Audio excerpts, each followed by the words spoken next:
राहुल गांधी की न्याय यात्रा है, मेन स्ट्रीम मीडिया में आता नहीं है। आपका हम बहुत बहुत शुक्रगुजार हूँ कि आप बहुत अच्छा दिखा रहे हैं। हम टीवी में नहीं देख पा रहे हैं, नहीं देख पा रहे। टीवी तो देखना बंद कर दिया हमने सर। टीवी में सिर्फ प्रोपेगेंडा है, बाकी कुछ नहीं है। सरकार में जो मैंने उथल पुथल है, सिर्फ मेन स्ट्रीम मीडिया अगर न्यूट्रल हो जाए तो हमको लगता है कि 2 महीना के अंदर सत्ता परिवर्तन हो जाएगा। बिहार में नीतीश कुमार की सरकारें 4 घंटे में ये कर दिया गया और यहाँ झारखंड में सरकार करने के लिए 72-74 घंटा लग गया, जबकि मेरे पास स्पष्ट बहुमत है। बीजेपी का इस देश में आजादी से लेकर के आज तक बीजेपी ने किया क्या पता है? इस देश में आजादी होने में कितने लोग कुर्बान हो गए, कितने लोग शहीद हो गए, भारतीय जनता पार्टी को क्या पता है? इतिहास गवाह है कांग्रेस के लोग, जब जब इस देश पर संकट आया वो कांग्रेसी ने अपना जान दिया। भारतीय जनता पार्टी को सिर्फ मलाई खाने की आवश्यकता होती है और इस देश में सबसे ज्यादा अगर भ्रष्ट कोई प्रधानमंत्री आज तक हुआ तो नरेंद्र मोदी हुआ।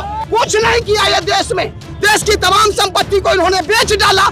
क्या था, क्या संपत्ति बनाया? नरेंद्र मोदी जो कपड़ा पहनते वो कांग्रेस के कलम से लगा हुआ वो फैक्ट्री है। बैलेट पेपर पर चुनाव करवा के देख ले, नरेंद्र मोदी अपना लोकसभा सीट नहीं बचा सकेगा। ये एक अपने आप में मौजूदा समय में सवाल है कि नेताओं के ऊपर तो है ही है, हम पत्रकारों पर भी जो है बड़ा एक सवाल खड़ा हो गया है कि कौन किसकी बात को कितना सही तरीके से दिखा रहा है और कौन किसको कितना स्पेस दे रहा है। क्या अब जो मौजूदा समय है, चुनाव से पहले का जो दौर है, अभी पब्लिक का मूड इस वक्त में क्या बन रहा है? पब्लिक का मूड बन रहा है इंडिया अलायंस के तरफ, क्योंकि अभी 2 दिन पहले या 1 दिन पहले जो लोकसभा में बजट पेश हुआ, बजट पेश हुआ तो उसमें गरीबों के लिए कुछ नहीं है, सिर्फ अमीरों के लिए ही है। और अमीर महंगाई का मार झेल रहा है। अभी सिलेंडर का दाम कम होना चाहिए तो बढ़ रहा है, पेट्रोल का दाम कम होना चाहिए तो बढ़ रहा है, और सबसे ज़्यादा किसान मर रहा है, क्योंकि किसान को अब की बार उपज अच्छा हुआ है। उपज होने के बाद उसका यानी कि धान खरीदने वाला कोई नहीं है, सरकार धान नहीं खरीद रही है। और तो मेन धान की फसल है। हाँ, हम लोगों का यानी कि मुख्य यानी फसल जो है धान है, और वो किसान मजबूरन में अपने ज़रूरत के मुताबिक औने पौने भाव में यानी कि बेच रहे हैं। और जो राहुल गांधी जो ये न्याय यात्रा कर रहे हैं, ये दिल से हर जगह आप देख रहे हैं, हर प्रदेश में जहाँ यानी कि सच्चाई की सरकार होती है उसको किसी बहाने वो गिराने का काम करता है, और पब्लिक को इसका मार तो झेलना पड़ता है पब्लिक को। मेन स्ट्रीम मीडिया में नहीं आता है ना सर। ये जो राहुल गांधी की न्याय यात्रा है, मेन स्ट्रीम मीडिया में आता नहीं है, जिसके चलते एक आदमी के ऊपर नहीं पहुंच पाता है। लेकिन हाँ जी, आपका हम बहुत बहुत शुक्रगुजार हूँ कि आप बहुत अच्छा दिखा रहे हैं। हम टीवी में नहीं देख पा रहे हैं, नहीं देख पा रहे। टीवी तो देखना बंद कर दिया हमने सर। टीवी देखना बंद कर दिया हमने लगभग। टीवी आजकल तो मोबाइल पे यूट्यूब पे छोड़ दे रहा है, तो उसी में देख रहा हूँ। टीवी में सिर्फ प्रोपेगेंडा है, बाकी कुछ नहीं है। अरे तो मोबाइल पर भी आप उन्हीं का चैनल चलता है, सब लोग तो मोबाइल पर भी आ गए हैं। अपन पसंद है ना कि अपना कहाँ देखना है। जैसे आपका मैंने चैनल जो है, क्या नाम है, online news India. Online news मेरे पास हमेशा मैंने आपका और मैंने यही सब चीज़ देखता ही हूँ, बाकी कुछ नहीं देखता। मेन स्ट्रीम मीडिया के चलते मैंने आज जो मैंने ये हो रहा है सरकार में जो मैंने उथल पुथल है, सिर्फ मेन स्ट्रीम मीडिया अगर न्यूट्रल हो जाए तो हमको लगता है कि 2 महीना के अंदर सत्ता परिवर्तन हो जाएगा। मेन स्ट्रीम मीडिया काम नहीं कर रहा अच्छा से। मेन स्ट्रीम जो मीडिया है वो हमेशा मैंने विपक्ष को मैंने प्रताड़ित करता है या मैंने बदनाम करने की कोशिश करता है, और सरकार के कुछ भी हो। जैसे अभी जो सरकार झारखंड सरकार के मैंने जो गिरा और बना, अभी देख लीजिए बिहार में 15-20 मिनट मैंने 1-1.5 घंटा के अंदर शपथ ग्रहण हो गया। यहाँ शपथ ग्रहण कराने में कितना समय लगा? 36-72 घंटा के लगभग लग गया। क्यों लगा सर? वही राज्यपाल वहाँ भी काम कर रहा है, ये राज्यपाल यहाँ भी काम कर रहा है। उन्हीं 4 घंटे में जो है ना शपथ ग्रहण करा दिया गया। बिहार में, मैं बिहार से आता हूँ, बिहार में नीतीश कुमार की सरकारें 4 घंटे में ये कर दिया गया और यहाँ झारखंड में सरकार करने के लिए 72-74 घंटा लग गया, जबकि मेरे पास स्पष्ट बहुमत है। झारखंड में फुल बहुमत है, उसके बावजूद भी सबसे पहले तो यहाँ के सीएम को जो है कोई विधायक रहते हुए उसको यही किया गया। उसके बावजूद भी क्या क्या है, सीएम का विधायक दल का बैठक में चुनाव कर लिया गया, फाइनल हो गया। बीजेपी तो गाजे बाजे से कह रही कि वो तो भ्रष्टाचार ही, आप विधायक कुछ नहीं, बीजेपी से ज्यादा बीजेपी को इस देश से लेना देना कुछ नहीं है। बीजेपी का इस देश में आजादी से लेकर के आज तक बीजेपी ने किया क्या पता है? इस देश में आजादी होने में कितने लोग कुर्बान हो गए, कितने लोग शहीद हो गए, भारतीय जनता पार्टी को क्या पता है? उसका कौन मर गया? भारतीय जनता पार्टी का कौन मर गया? बता दे कि भारतीय जनता पार्टी का आजादी से लेकर करके एक भी आदमी कोई आज तक आजादी की जंग में कोई लड़ा हो, नाम बता दिया जाए। इतिहास गवाह है, कांग्रेस के लोग जब जब इस देश पर संकट आया वो कांग्रेसी ने अपना जान दिया। अभी कुछ ही दिन पहले पार्लियामेंट में एक घटना हुई थी, भारतीय जनता पार्टी के तमाम सांसद बाहर आ गए थे, तमाम सांसद, और कांग्रेस के और विपक्ष के सांसद सब अंदर में थे और उसको धार दबोचा गया। इसलिए संकट के समय सिर्फ कांग्रेसियों को ही देश की जरूरत होती है और अभी भारतीय जनता पार्टी को सिर्फ मलाई खाने की आवश्यकता होती है। और इस देश में सबसे ज्यादा अगर भ्रष्ट कोई प्रधानमंत्री आज तक हुआ तो नरेंद्र मोदी हुआ। मैं खुद हिंदू जाति से बिलोंग करता हूँ, हिंदू जाति से बिलोंग करता हूँ। आपस में हम लोगों को लड़ाने का काम करता है ये, भाई भाई को लड़ा दिया, बाप बेटा में लड़ा दिया, समाज में एक दूसरे के खिलाफ लड़वा दिया, हर घर में महाभारत करवा दिया ये, और ये कह रहे हैं कि हमने ये कर दिया। कुछ नहीं किया ये देश में, देश की तमाम संपत्ति को इन्होंने बेच डाला। क्या था, क्या संपत्ति बनाया? नरेंद्र मोदी जो कपड़ा पहनते वो कांग्रेस के कलम से लगा हुआ वो फैक्ट्री है। देश में जितनी कंपनियां हैं, जितने रेल है, उद्योग है, एयरपोर्ट है, लाल किला है, वो सब कांग्रेस ने बनाया, इन्होंने बेचा। आज ये कहते हैं, झूठी वाहवाही लेने के चक्कर में रहते हैं। मैं भागलपुर से हूँ, जिला कांग्रेस महामंत्री, क्या कहते हैं, नागेंद्र मंडल। वो लोग कहेंगे आप तो मंत्री जी हैं, नेताजी हैं, तो धड़ाधड़ कांग्रेस का तो प्रचार करेंगे, धड़ाधड़ कांग्रेस के लिए बोलेंगे और बीजेपी को कर आएंगे। देश में इन्होंने वादा किया था, मेरी बात इन्होंने वादा किया था कि हर साल मैं 2 करोड़ लोगों को रोजगार दूंगा। ये लिखित दे दे कि मैं इन 10 साल के अंदर में 2 लोगों को रोजगार दिया।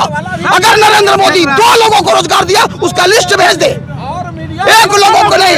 देश में करीबन लगभग 40 करोड़ आबादी को उन्होंने बेरोजगार बना दिया। 15 लाख पैसा का था, इन्होंने 15 लाख का वादा किया, 15 रुपए कुछ नहीं दिया। उल्टा किसानों का जो है, किसानों का बोझ से दब गया, किसान बेचारा आत्महत्या कर रहा है। इसके तो कह रहे हैं कि इसीलिए तो हम जीत रहे हैं क्योंकि हम काम कर रहे हैं। कुछ नहीं, जनता को सिर्फ ईवीएम है। अगर नरेंद्र मोदी को थोड़ा सा ये तो वो बैलेट पेपर पर चुनाव करा के देख ले, बैलेट पेपर पर चुनाव करवा के देख ले, नरेंद्र मोदी अपना लोकसभा सीट नहीं बचा सकेगा। वो जनता को, देश का सबसे प्रधानमंत्री अगर कोई ठगने वाला हुआ तो सिर्फ नरेंद्र मोदी हुआ। बहिष्कार हो, तब क्या बैलेट पेपर में चुनाव हो या नहीं तो चुनाव का बहिष्कार हो जाए।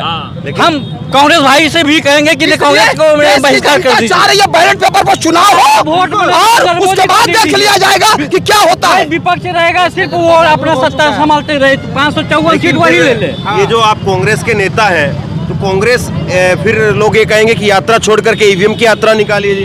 कुछ नहीं, कोई ईवीएम नहीं, सीधा जो है ना ये ईवीएम के नजरिए से, ईवीएम के कारण ये चुनाव जीत जाते हैं। नहीं तो ये चुनाव वार्ड का नहीं जीत सकेंगे। अरे जहाँ मेरी सरकारें हैं, जहाँ मेरी सरकारें, वहाँ वो पदस्थ करती है विधायक को, मंत्री को धमका के, डरा के, धमका के। लेकिन कांग्रेस की भी तो सरकारें बनी ना, तेलंगाना में बनी, हिमाचल में बनी।